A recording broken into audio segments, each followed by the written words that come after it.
Welcome, everyone, to Towards Winning, the podcast where we explore ways towards success and growth. I'm your host, Adil, and today we have a very special guest with us, Uma, a political leader and a technology enthusiast.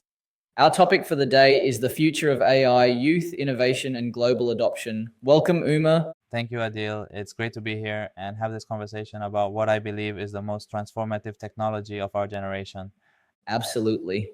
Today, we're going to dive deep into the future of AI, focusing particularly on how young innovators are shaping this field, how different countries are adopting AI, and what this means for all of us in our daily lives. Uma, let's start with the big picture. How would you describe the current state of AI development? I know, Adil, we're at a fascinating inflection point in AI development. We've moved beyond the theoretical phase into what I call the applied intelligence era. Right now, we're seeing AI systems that can not only process information, but actually generate creative content, make complex decisions, and even exhibit forms of reasoning that were unimaginable just a decade ago.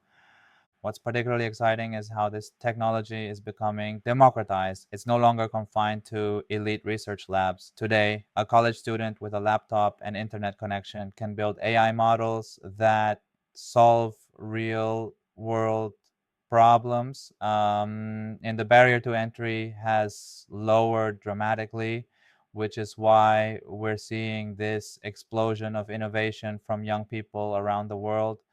That democratization aspect is fascinating. Could you give us some concrete examples of how young innovators are pushing boundaries in AI?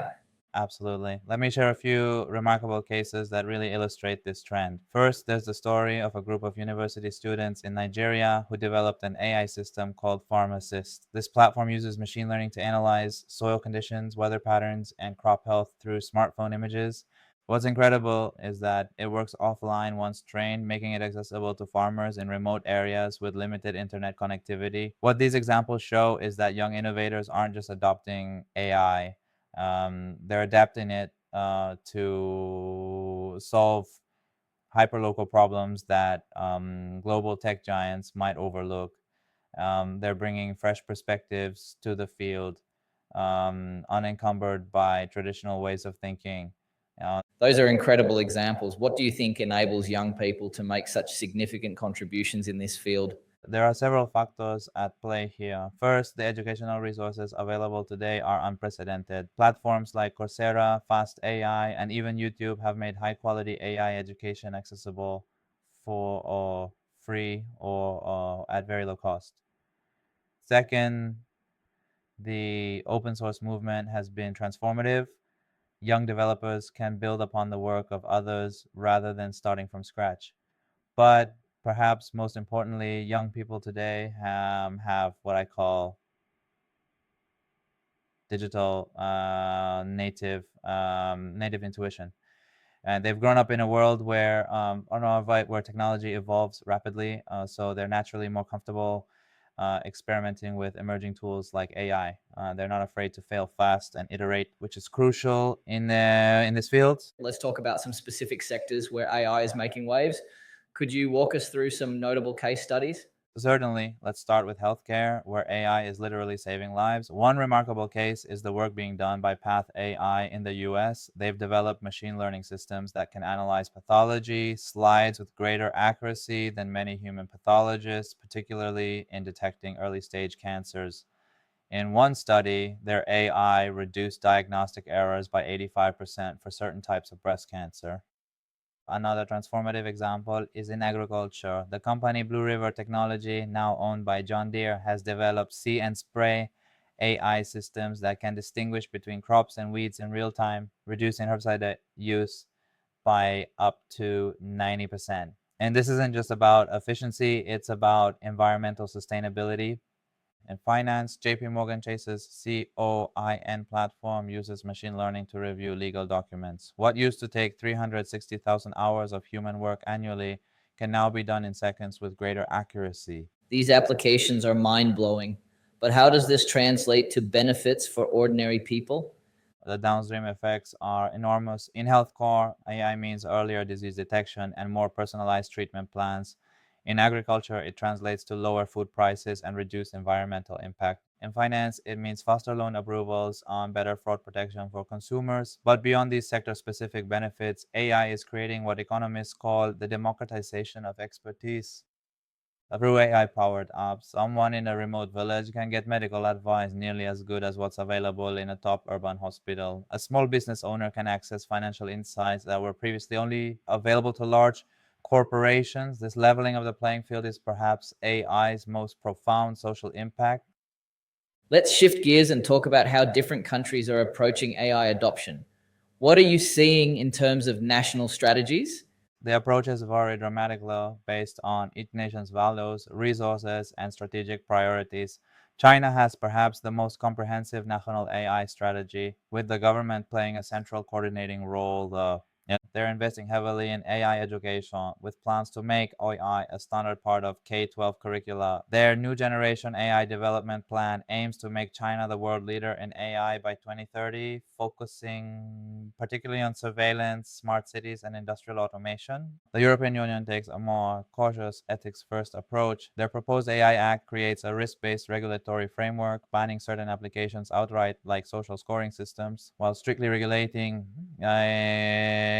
others. They're investing heavily in what they call human-centric AI systems that augment rather than replace human decision making. And the US model is more decentralized, with innovation driven primarily by private companies and academic institutions. The government's role has been more about funding basic research and addressing national security implications. What about developing nations? How can they compete in this AI race? This is a crucial question. Many developing countries are pursuing what I call leapfrog strategies. Instead of trying to compete head to head in foundational AI research, they're focusing on applications that address the specific needs. Rwanda, for example, is using AI drones for medical supply delivery across its mountainous terrain. India has launched the National AI Portal to coordinate AI education and application development across its vast population. Brazil is applying AI to monitor and protect the Amazon rainforest. The key for these nations is to develop sovereign AI capabilities, not necessarily building their own versions of ChatGPT, but rather developing the expertise to adapt and deploy AI solutions for their unique context. With all these advancements, what are the biggest ethical challenges we need to address? The ethical dimensions are immense and multifaceted. First is the issue of bias. AI systems often amplify and codify existing societal biases. We've seen this in hiring algorithms that discriminate against women, or facial recognition systems that perform poorly on darker skinned individuals. Then there's the transparency problem. Many advanced AI systems are black boxes.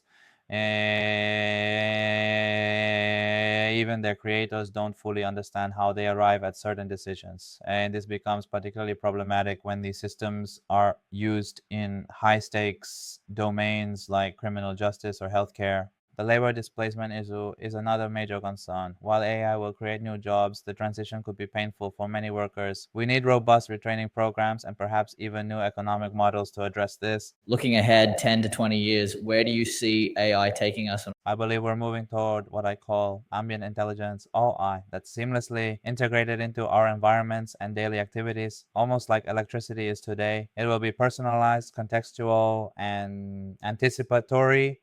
But the most profound changes might be in scientific discovery. AI is already helping design new materials, discover drugs, and model climate systems. In the coming decades, AI could accelerate scientific progress in ways we can barely imagine today. That said, the future isn't predetermined. The choices we make today about how to develop and govern AI will shape whether it becomes a force for widespread human flourishing or exacerbates existing inequalities. That's why these conversations are so crucial. Uma, this has been an absolutely fascinating discussion. Thank you for sharing your insights with us today. Thank you, Adil. It's been a pleasure discussing these important topics with you. To our listeners, if you enjoyed this episode, please subscribe and leave us a review. Have thoughts on AI's future? Subscribe to our channel for more exciting conversations like these. Stay safe and healthy. Keep good care of yourself.